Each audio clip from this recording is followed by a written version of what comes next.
பொய்க்கு நம்ம என்ன பண்ண கூடாது, குழந்தையாவே இருக்க கூடாது. சொல்லுங்க, பொய்க்கு நானே குழந்தையாவே இருக்க மாட்டேன். பாருங்க, பொய் பேசுறதே தப்பு. அதை விட தப்பு என்னது, பொய்க்கு குழந்தையா இருக்கிறது தப்பு தான்.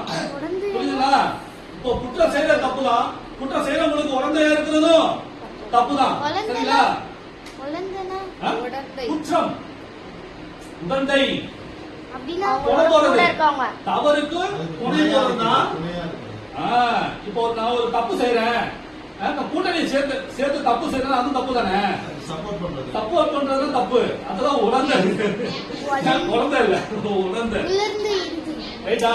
அப்போ நம்ம ஒரு பொய் பேசுறோம் அப்படின்னாக்க நம்ம யாருக்கு விரோதமா பொய் பேசுறோம்?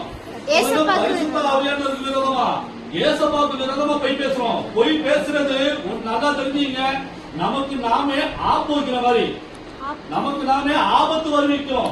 சரிங்களா? நம்ம தலையில நம்மளே மண்ணவாரி போடுறது அர்த்தம் அதுக்கு. அப்போ நம்முடைய வாயில இருந்து என்ன வரக்கூடாது, பொய் வரவே கூடாது. எந்த விஷயத்திலையும் ஏதோ தப்பு செஞ்சுட்டோம், அத நம்ம எப்படி அந்த தப்புல இருந்து தப்பிக்கணும், அதெல்லாம் பொய் பேசணும் அப்படின்னு பொய் பேசுறீங்க வச்சுங்களேன், கண்டிப்பா தண்டனை உறுதி. சரிங்களா? அதுவும் மனுஷன் முன்னாடி நீங்க பொய் பேசிடலாம், இப்ப என் முன்னாடி நீங்க பொய் பேசிடலாம், உங்க முன்னாடி நான் பொய் பேசிடலாம். ஆனா இதெல்லாம் கவனிக்கிறவர் ஒருத்தர் இருக்கிறாரு, அவர் யாரு? ஏசப்பா இருக்கிறாரு. அவர்கிட்ட இருந்து நம்ம தப்பிக்கவே முடியாது ஒரு நாளும்.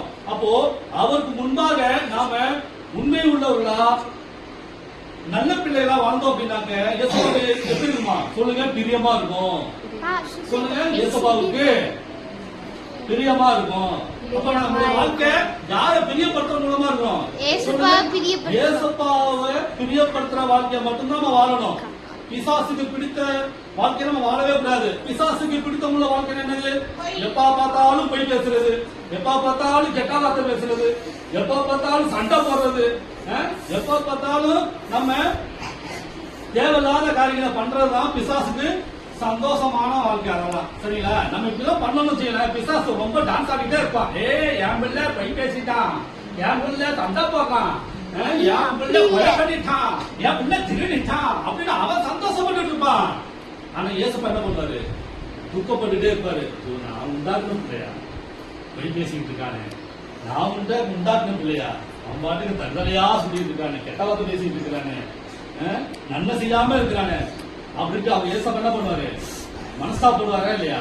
அப்போ அவர் மனஸ்தாபப்படுத்துற அளவுக்கு நம்முடைய வாழ்க்கை இருக்கவே கூடாது. எப்பொழுதும் அவருடைய மனசை எப்பொழுதும் பிரியப்படுத்துற வாழ்க்கையை நம்ம வாழணும்.